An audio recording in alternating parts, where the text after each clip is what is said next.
Vamos abrir o texto sagrado, irmãos, enquanto as crianças estão se preparando para ouvir a voz do Senhor também. Quero convidar você a abrir comigo no segundo livro do profeta Samuel. Segundo livro do profeta Samuel. Nós vamos estudar porções do capítulo 11 e do capítulo 12. Ruth, 1 Samuel, 2 Samuel, primeiro livro dos reis. Então estivemos em Ruth semanas atrás, no último domingo em 1 Reis. Hoje você vai se encontrar comigo em segundo livro de Samuel, capítulo 11, ou capítulos 11 e 12.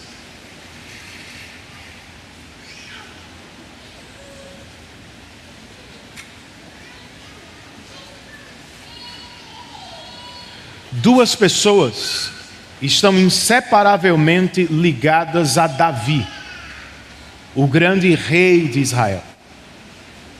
Golias, o feio e cruel gigante da Filístia, e Batseba, a linda esposa de Urias.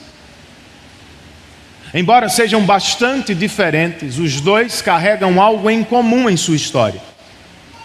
Ambos entraram na vida de Davi como testes. Golias foi um teste da juventude. Davi era moço, quase completamente desconhecido e ainda não testado. Batseba foi um teste da maturidade. Davi já era rei, bastante conhecido e muitíssimo testado na vida. Do primeiro teste, o jovem pastor de Belém saiu vitorioso. Do segundo, o famoso rei de Israel saiu perdedor. É o que temos nesse texto. É o que eu quero considerar com você, com a graça de Deus, para o nosso bem-estar e segurança espiritual, irmãos. Capítulo 11 de segundo livro de Samuel. Eu quero ler para começar só o verso 2.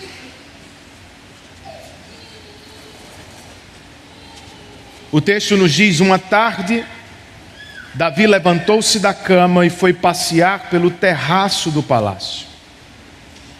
Do terraço viu uma mulher muito bonita tomando banho. Vamos orar?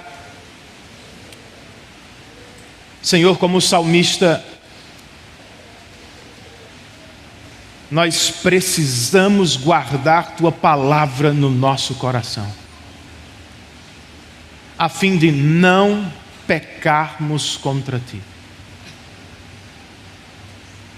Então que este seja o momento para ouvirmos com atenção e em oração incessante, clamando a Ti por poder do alto, não só para entender, mas principalmente para praticar aquilo que ouviremos. Nós dependemos de Teu Espírito para tudo isso. E nós pedimos a assistência dEle e a Tua bênção em nome de Jesus, Teu Filho. Amém.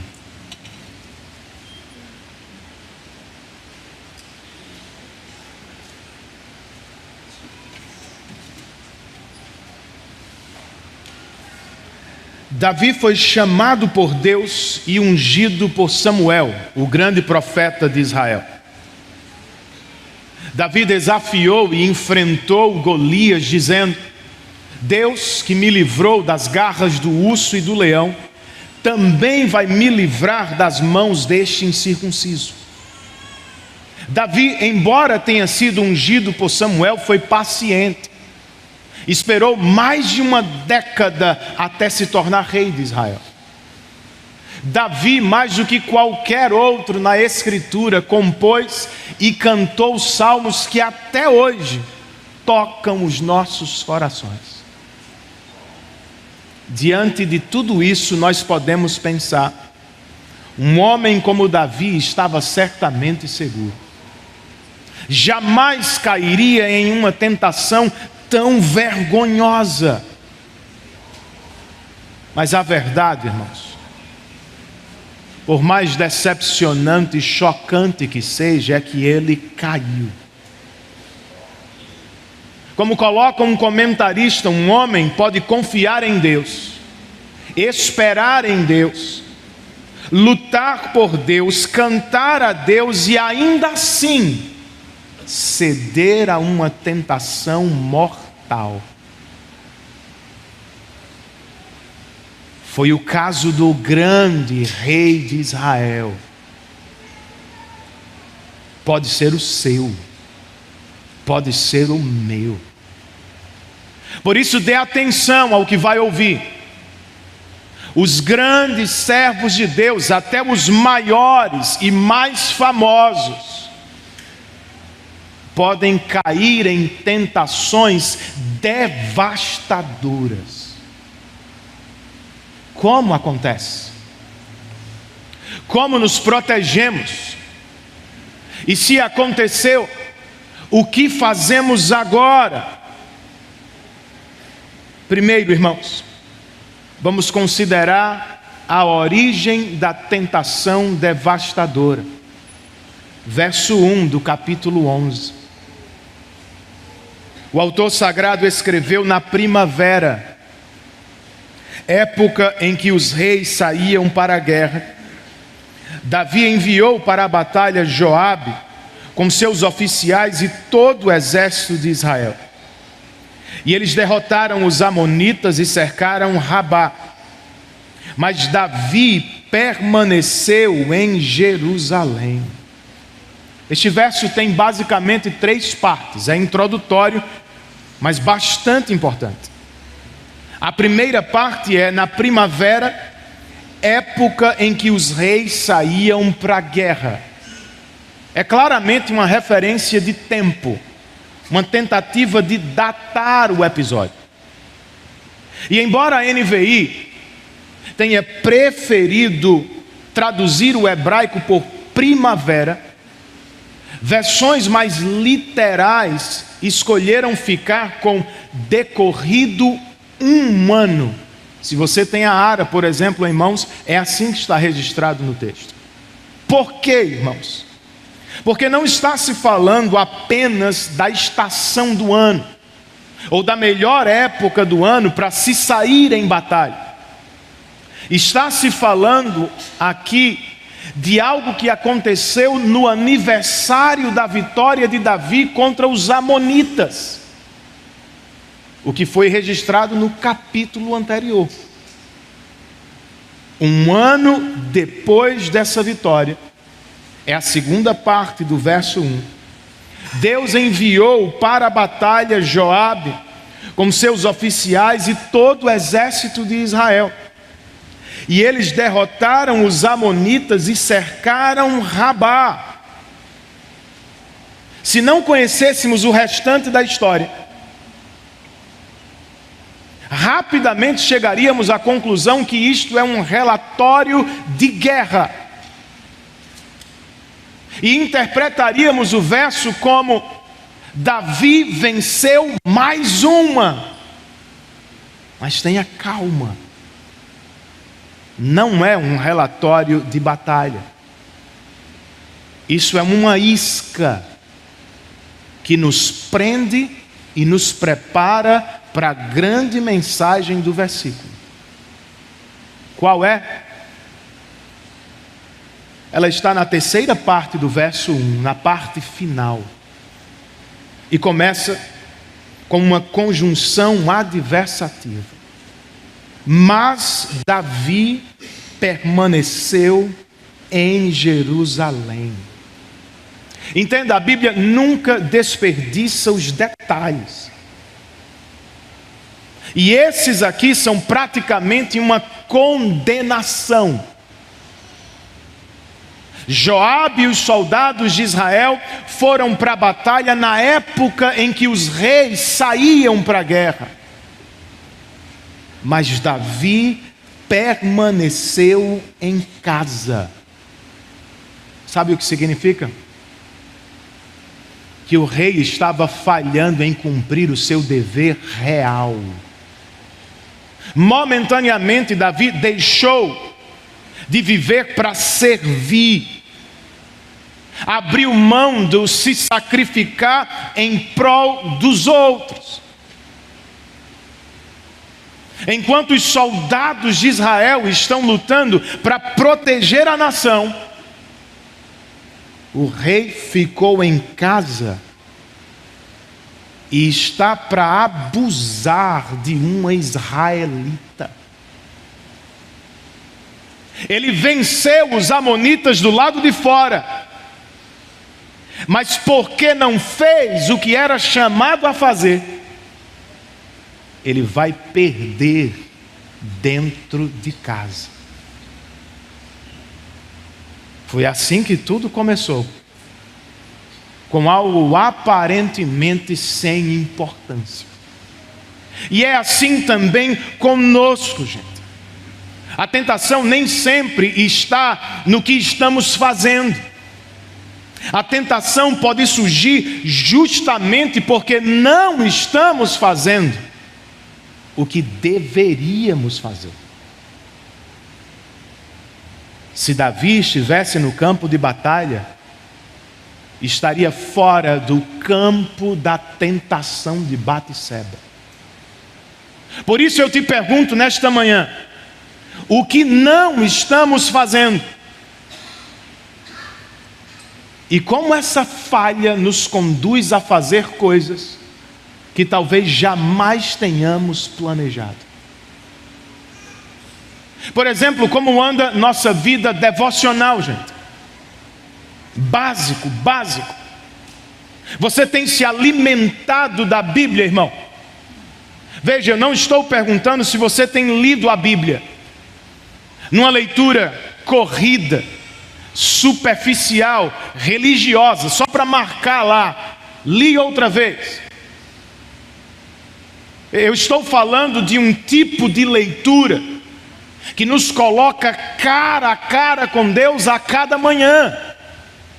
Leitura devagar, leitura atenta, leitura com meditação, leitura que nos alimenta e nos fortalece para que fiquemos de pé na hora da tentação. Será que estamos nos alimentando da Bíblia? Se quer ficar de pé, pare de dizer: eu vou ler a Bíblia quando der tempo. E decida dizer: eu vou ler e meditar na Bíblia todos os dias da minha vida. E nossa vida de oração, gente, como anda? Oramos como deveríamos? Ou será que outra vez não estamos fazendo o que deveríamos fazer? Se acha que vai ficar de pé porque é bom, porque é justo, porque é forte, você está prestes a cair em pecado. O apóstolo Paulo escreveu aos Coríntios: aquele que julga está firme, cuide-se para que não caia. No Monte das Oliveiras, Jesus advertiu os discípulos: por que vocês estão dormindo? Levantem-se e orem para que não caiam em tentação. Eu amo a Ara e como ela traduziu esta orientação de Jesus por: levantai-vos e orai, para que não entreis em tentação. Eu gosto de pensar, gente, que se o crente entrar em tentação, dificilmente ele consegue se manter de pé. E é por essa razão que precisamos andar de joelhos. em oração constante, dependendo do poder e da assistência do Espírito Santo de Deus. Além da vida devocional, o que podemos dizer do cumprimento do nosso chamado? Falando do culto público, do grande encontro entre Deus e seu povo, nós não somos chamados a assistir um culto. Nós somos chamados a fazer um culto, nos entregando de mente e coração, nos envolvendo intelectual e emocionalmente com todas as partes da adoração. Será que estamos fazendo isso? Falando da vida comunitária, irmãos, nós não somos chamados apenas a receber algo da igreja. Nós fomos chamados para repartir algo com a igreja. Ministério não é coisa de pastor. Ministério é coisa de crente. E o nosso ministério está sempre diante de nós. São as pessoas. É o cônjuge que Deus te deu. São os filhos que Deus te confiou. São os membros da tua igreja local. São os amigos que Ele colocou no teu caminho. Será que vivemos para servi-los?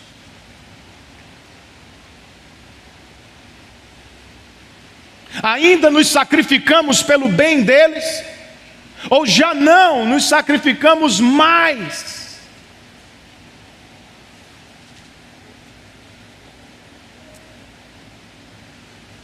O que será que tem obstruído o caminho do teu serviço, do teu ministério? Nem sempre é uma coisa grotesca, absurda, vergonhosa no começo.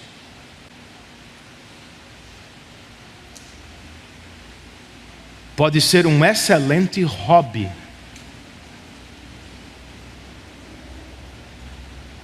Que toma muito tempo da sua semana e que o deixa exausto para cumprir aquilo que Deus se chamou a cumprir.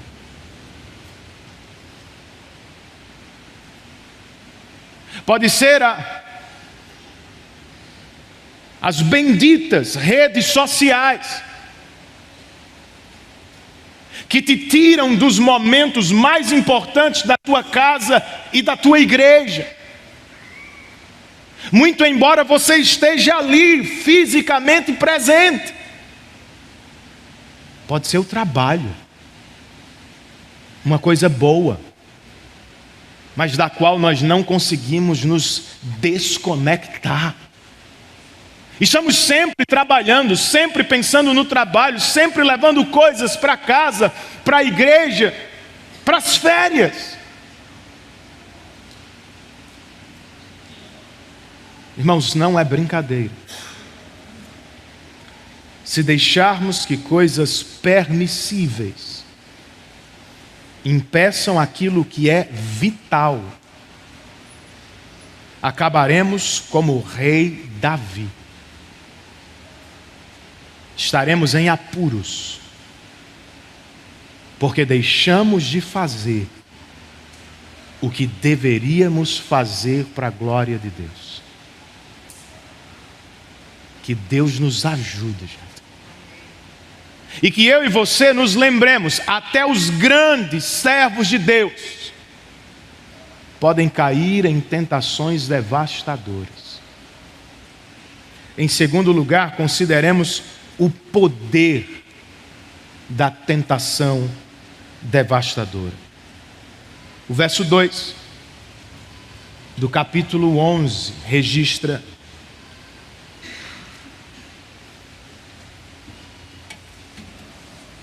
uma tarde Davi levantou-se da cama e foi passear pelo terraço do palácio. E do terraço vi uma mulher muito bonita tomando banho. Nós já sabemos, Davi não foi para a guerra, preferiu ficar em casa. E é claro que nós precisamos perguntar com que ele gastou o tempo. Com orações? Com mais composição de salmos? Com pastoreio de sua casa? Não, irmãos. Com a frase, uma tarde Davi levantou-se da cama e foi passear pelo terraço, o autor sagrado quer que leiamos ociosidade. O rei de Israel estava ocioso. E como já dizia minha avó, mente vazia é oficina do diabo. Ou como colocou um puritano, águas paradas geralmente acumulam sujeira. Foi o caso. Do terraço, Davi viu uma mulher muito bonita tomando banho. E talvez você tenha pensado, ela também tem culpa, pastor. Porque é que ela tomaria banho de um lugar, ou em um lugar de onde podia ser vista? Me permitam duas observações em defesa de Batseba. A primeira, era primavera. E talvez por causa do calor, ela tenha decidido por tomar banho no quintal, mas não sem roupa. E segunda observação, e muito mais importante, o texto não está falando de Batseba. O foco não está nela. O texto está tratando do rei de Israel e do que ele deveria ter feito.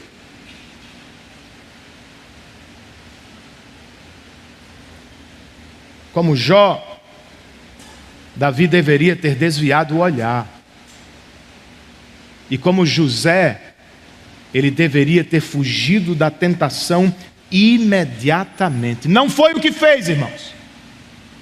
Em vez disso, seu olhar se tornou fixo. Ele olhou de cima para baixo em Betseba e pensou em tudo que gostaria de fazer com ela sexualmente.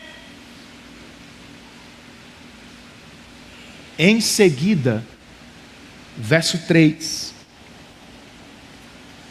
Davi mandou alguém procurar saber quem era.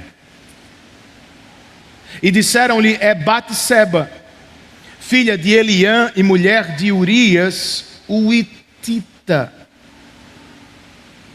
De novo, Davi tinha que ter desviado o olhar, tinha que ter fugido imediatamente, mas o que ele fez? Procurou saber quem era a linda mulher. Sabe o que é isso, irmão? É brincar com fogo. É dar espaço à carne. É pecado. É lascívia. O rei perguntou e a resposta veio. O nome dela é Batseba. Ela é filha de Eliã e esposa de Urias. É uma identificação dupla, perceberam? Filha de, esposa de. E essa identificação precisava servir para o rei como uma grande advertência. Não toque. Essa mulher tem pai. Essa mulher tem marido. Ela não pode ser sua mulher. Só que Davi não se aguentou, gente. Quanto mais pensava nela, mais a desejava. A lascívia que entrou pelos olhos desceu e tomou o seu coração. E porque era rei, Davi podia fazer o que a maioria dos homens só consegue sonhar. E por isso, versos 4 e 5, ele mandou que a trouxessem. E se deitou com ela, que havia acabado de se purificar da impureza da sua menstruação. Depois voltou para casa. A mulher engravidou e mandou um recado a Davi dizendo que estava grávida. Davi mandou que a trouxessem. Davi se deitou com ela. Note a ênfase. Outra vez o texto não está falando da esposa de Urias. O texto está falando do rei de Israel e do que ele fez. Por misericórdia do autor sagrado, a cena é breve e sem detalhes, graças a Deus. Mas o resultado daquele encontro foi: a mulher engravidou. E tinha que ser de Davi. A informação sobre a menstruação dela está aqui para confirmar o pai da criança. Significa pelo menos 3 coisas. Batseba não estava grávida antes da relação com Davi. A relação com Davi se deu no período mais fértil do mês. E Urias, porque estava em batalha, obviamente não podia ser o pai desta criança. E agora? O que é que Davi vai fazer, gente? Resumindo boa parte do restante do capítulo, primeiro Davi tentou enganar Urias. Depois Davi mandou matar Urias. E por fim, com Urias morto, e tendo Batseba lamentado a morte do seu esposo, nós lemos no último verso do capítulo 11. Davi mandou que a trouxessem para o palácio. Ele é o rei. Ela se tornou sua mulher e teve um filho dele. Mas veja, o que Davi fez desagradou ao Senhor.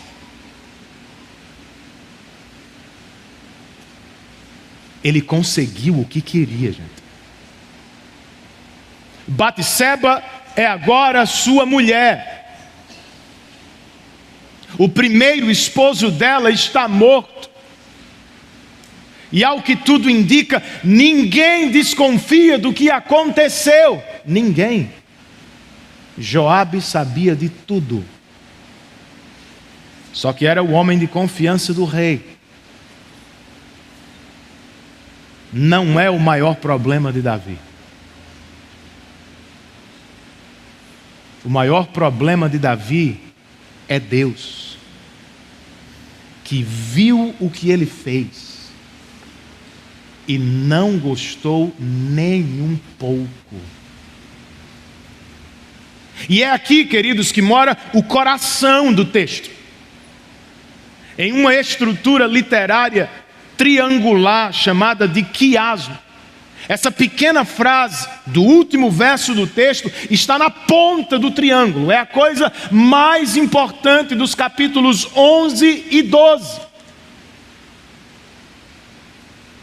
Mas o que Davi fez desagradou ao Senhor. E essa também é a questão para mim e para você. Nós vivemos para agradar a Deus ou para agradar a nós mesmos? Por todo o texto do capítulo 11 é Davi que manda. Ele mandou alguém saber quem era a linda mulher. Ele mandou que a trouxessem ao palácio. Ele mandou matar o esposo dela. E por fim ele mandou que a trouxessem outra vez ao palácio para que ele a tomasse por esposa. Momentaneamente, Davi está cego por causa de seu pecado. Ele se esqueceu que deveria viver para a glória de Deus e para o bem do povo. Por horas, por dias, e depois por meses, Davi viveu como os demais reis do mundo. Viveu apenas para si e como se fosse um verdadeiro Deus.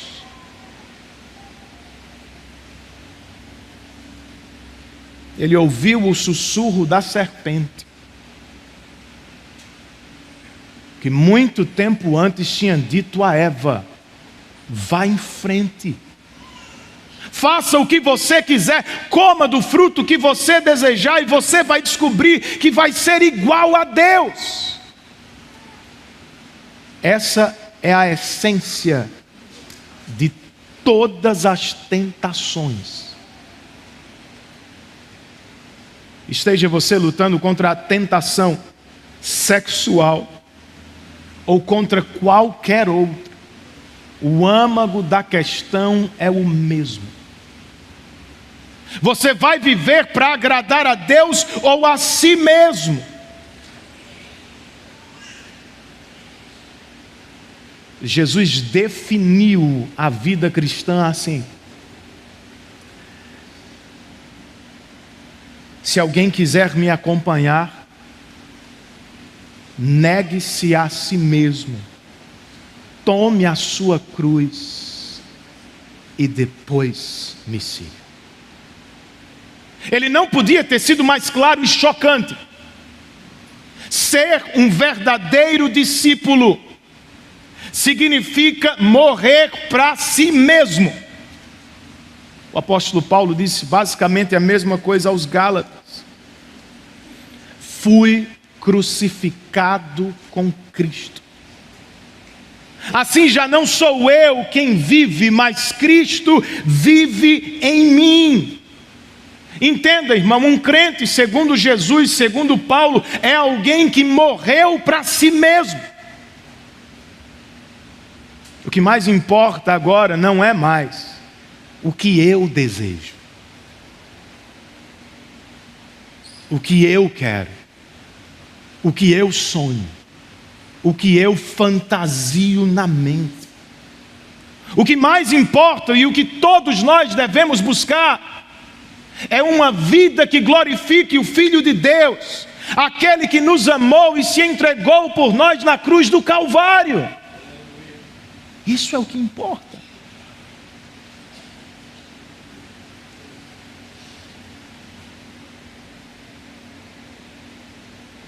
A maior parte dos nossos problemas surge do não morrer para si mesmo. Nós ainda não morremos o bastante. De maneira mais específica, falando da tentação sexual, duas coisas podem ajudar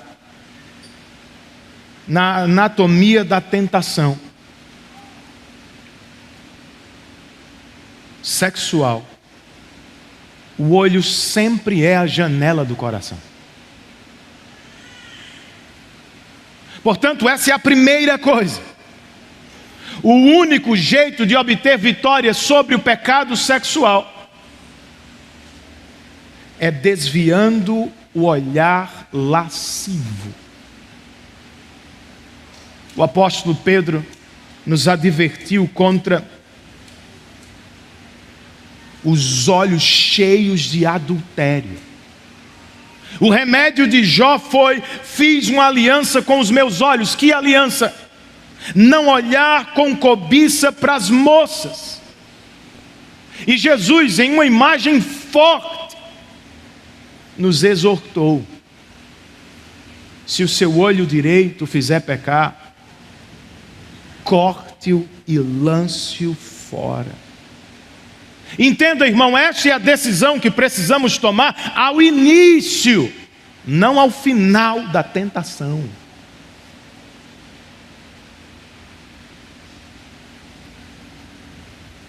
Quanto mais tempo levar, mais poder o pecado terá sobre o seu coração. Se quer levar uma vida piedosa e segura, para a glória de Deus, para o bem da tua casa, para o bem de nossa igreja, faça o que Davi não fez.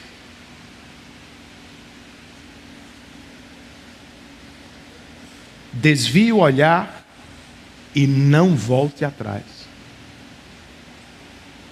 Passe a foto e não olhe de novo.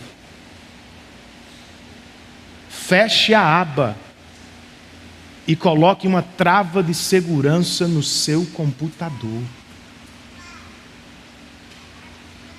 Além disso, creiamos nas promessas da Escritura Sagrada. 1 Coríntios 10:13 ensina: Deus não permitirá que sejam tentados além do que podem suportar. Mas quando forem tentados, Ele mesmo lhes providenciará um escape. Você crê nisso?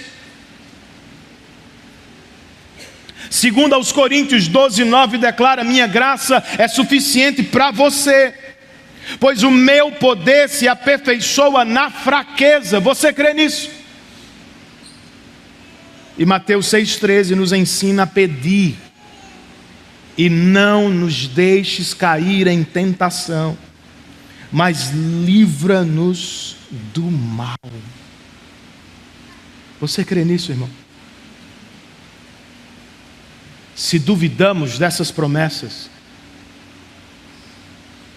é porque talvez nunca as tenhamos testado de verdade. Nosso problema é que cedemos cedo demais. Da próxima vez que for tentado, seja qual for a tentação, tente se lembrar desse texto, tente recitar esses textos, tente orar ao Senhor. Senhor, eu sou fraco, mas Tu és forte. Senhor, eu não sei como sair dessa, mas Tu sabes. Senhor, eu não consigo ficar de pé, mas Tu podes me ajudar na hora da tentação. Ele vai nos ajudar, gente. Nós precisamos crer. Precisamos nos apropriar da palavra de Deus. Tem centenas de promessas feitas por falsos pregadores que jamais vão se cumprir. Você vai ter uma casa na praia, você vai fazer uma viagem dos sonhos. Não tem um compromisso com isso. Nem você deveria ter. Mas com as promessas da palavra de Deus, nós precisamos crer e tomar posse daquilo que Deus nos falou.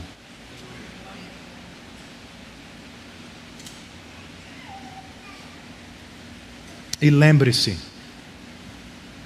até os grandes servos de Deus podem cair em tentações devastadoras. Para terminar, vamos considerar o resultado da tentação devastadora.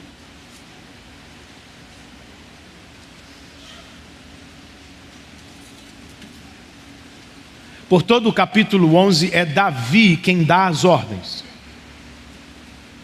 Ele envia Joabe para a batalha, um homem para capturar Batseba, Urias para morrer em combate. Este é um verbo dominante em todo o capítulo 11. Só que quando entramos no capítulo 12, a coisa muda. Leiamos o que está entre os versos 1 e 6 do capítulo 12. E o Senhor enviou a Davi o profeta Natã.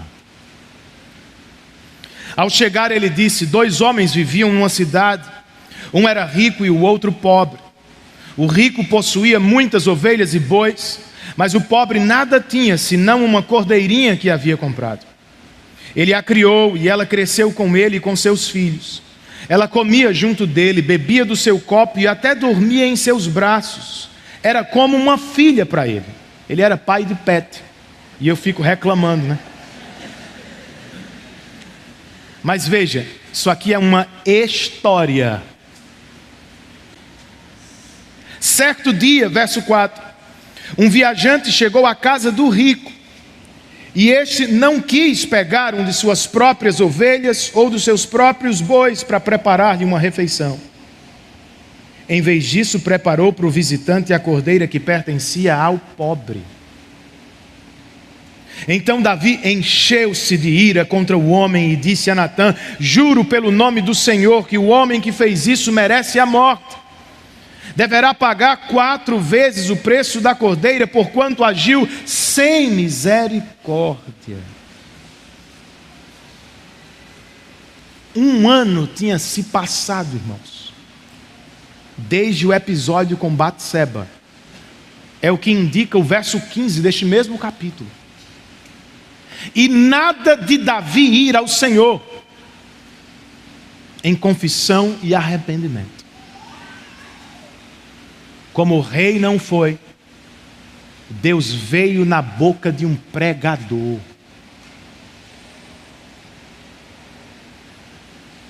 Mas Davi não percebeu de imediato, porque ele escutou o sermão como às vezes nós escutamos, pensando, aplicando e julgando os outros.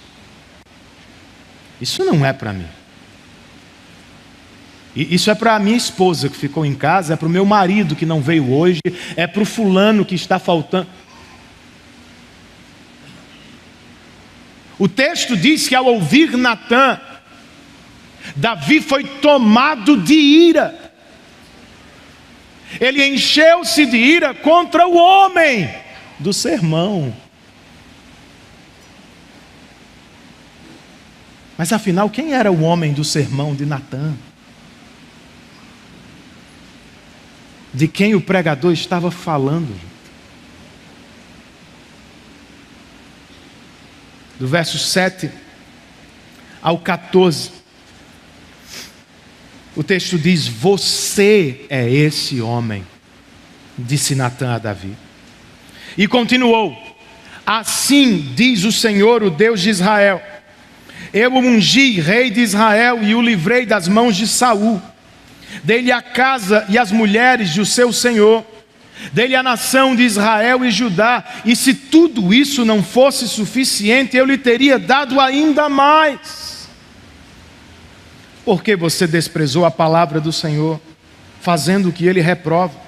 Você matou Urias, o hitita, com a espada dos amonitas, e ficou com a mulher dele. Por isso a espada nunca se afastará de sua família, pois você me desprezou e tomou a mulher de Urias, o hitita, para ser sua mulher. Assim diz o Senhor: de sua própria família trarei desgraça sobre você.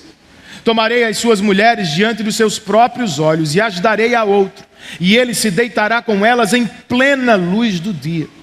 Você fez isso às escondidas, mas eu o farei diante de todo Israel em plena luz do dia. Então Davi disse a Natã: pequei contra o Senhor. E Natã respondeu: o Senhor perdoou o seu pecado, você não morrerá. Entretanto, uma vez que insultou o Senhor, o menino morrerá. O tempo não me permite, nem é meu propósito, expor o texto na íntegra. Ainda assim eu preciso fazer alguns destaques, gente. Um deles é a coragem do pregador. Vocês viram isso? Ele olhou nos olhos do homem mais poderoso de Israel e disse: você é esse homem. Outro destaque é a própria mensagem do pregador. Não era dele, notaram? Ele a prefaciou com: assim diz o Senhor.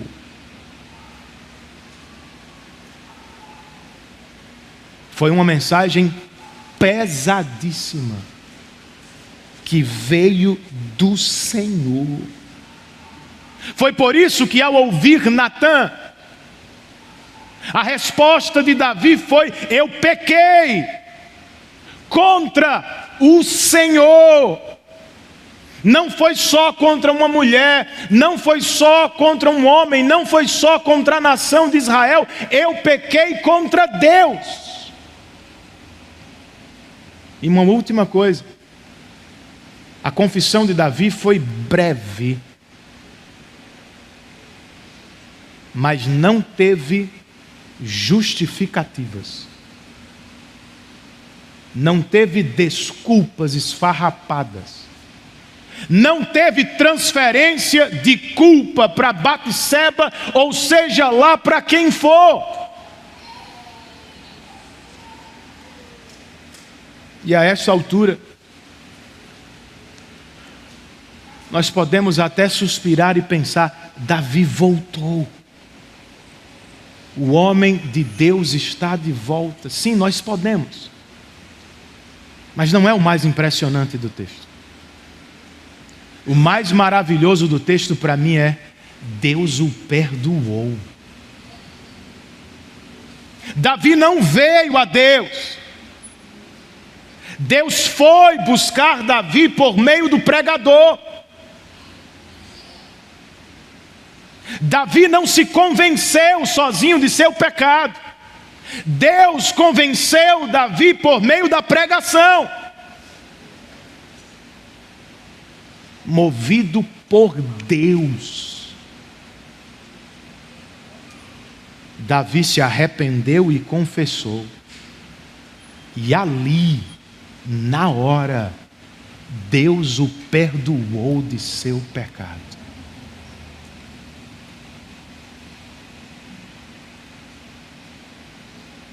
Mas não deixe de perceber todas as consequências que vão ter que permanecer. Se você continuar lendo o livro, páginas depois, irmão abusa de irmã, irmão mata irmão, filho se rebela contra o pai. Tudo isso na casa de Davi. O homem segundo o coração de Deus, o rei que foi perdoado por Deus. E é por aqui, gente, que eu começo a aplicação desta terceira e última divisão do sermão. Irmão, se você ainda não caiu em pecado, se ainda está na época da tentação, por obra do Espírito, nesta manhã, pare e considere as consequências devastadoras do seu pecado.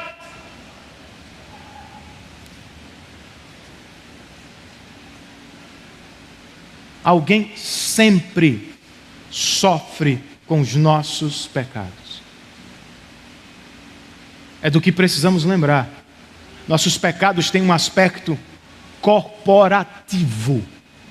Ou seja, não só afetam a minha vida particular, o meu desempenho profissional, a minha saúde física e mental, não. Nossos pecados afetam nossa família e nossa igreja. Então pare e pense, você quer mesmo fazer todo mundo sofrer? Você acha que vale a pena?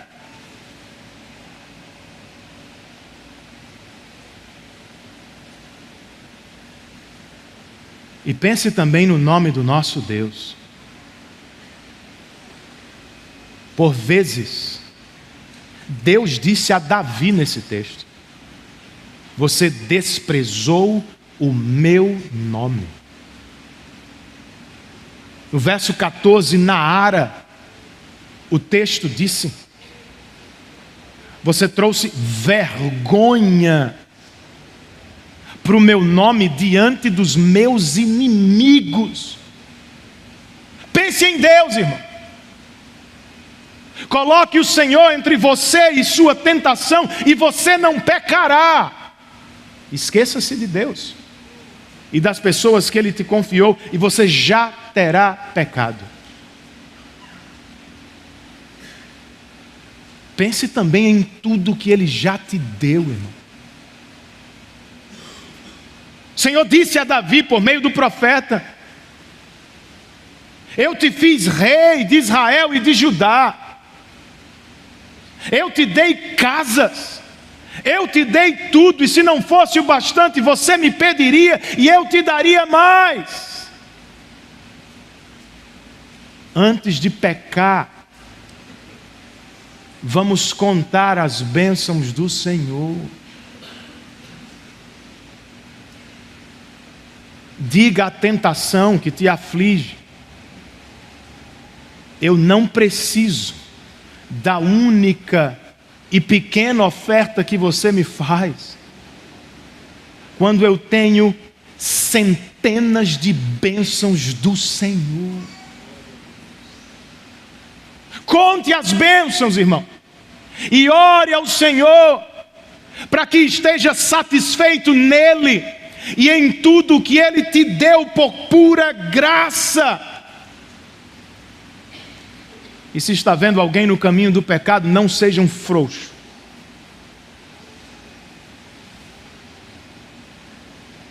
Seja um amigo de verdade, como Natan foi. Não se afaste, se aproxime. Não finja que não viu, diga o que você viu. Não seja covarde, seja corajoso. Exorte o seu irmão em amor e com a palavra do seu Deus. E veja, talvez você o poupe de muitos sofrimentos. Talvez dê errado, talvez você perca a amizade dele, e daí? Se você salvar o casamento, se você o poupar de sofrimentos, terá sido uma bênção. Não é o que queremos, gente.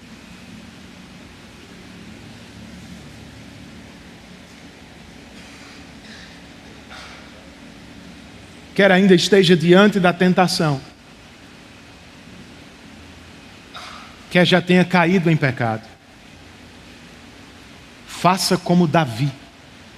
A única coisa certa que ele faz nesses 2 capítulos: ouça a palavra de Deus e se arrependa imediatamente. Davi não era tão maravilhoso como se pensava.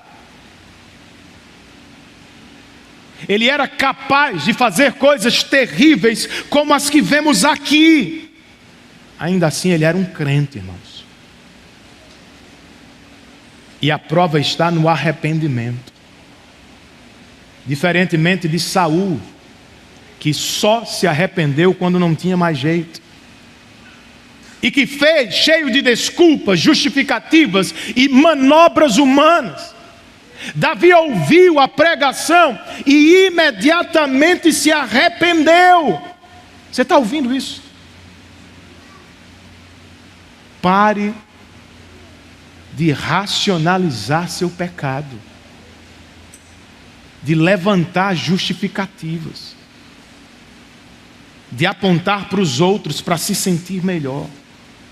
Ouça a voz de Deus nesta manhã e se arrependa dos seus pecados, e depois volte-se para o grande herói da Bíblia.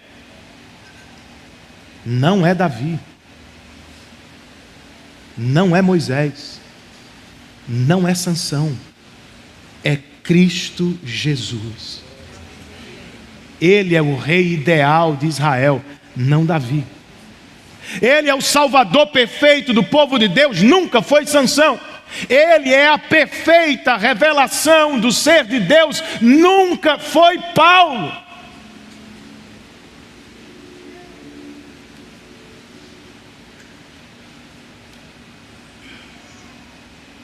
No julgamento de Jesus, Pilatos disse para a multidão: eis o homem. É quase um eco do que Natan disse para Davi: você é o homem. As palavras do profeta nos colocam diante de Deus. Todos nós somos Davi. pecadores e merecedores do juízo de Deus. As palavras do político, por sua vez, colocam Deus diante dos nossos olhos. Eis o Cordeiro de Deus, que veio salvar seu povo. Como, gente? Davi era um pecador e merecia morrer. Por graça, Deus o perdoou. Mas alguém ainda teve que morrer.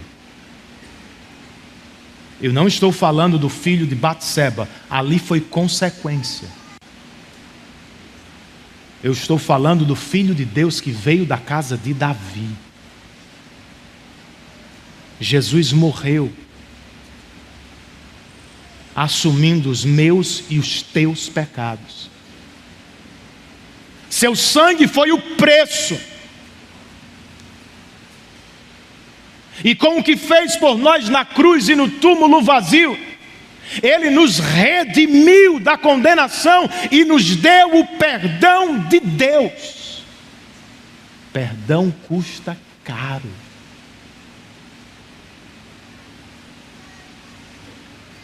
Eu termino dizendo 3. E não 2 pessoas estão inseparavelmente unidas a Davi. Golias, o feio e cruel gigante da Filístia, Batseba, a linda mulher de Urias, e Jesus, o filho de Davi, que nasceu para salvá-lo da condenação de seus pecados. Todos nós temos vitórias na vida. Todos nós temos derrotas na vida. Todos nós somos pecadores e merecemos a ira de Deus. Mas se por graça e vontade soberanas do Senhor, Ele decidiu nos salvar, nós seremos salvos, apesar dos nossos pecados. Arrependa-se nesta manhã. Entenda que viver longe de Deus é viver em pecado. Se aproprie da oferta da graça que Ele te faz hoje em Cristo. E de novo, se for vontade de Deus, você será salvo do inferno e perdoado de todos os seus pecados. É no que cremos. Curve a sua cabeça comigo. Feche os seus olhos. Tenha um tempo de oração. Concentre-se. Reflita. E responda a Deus.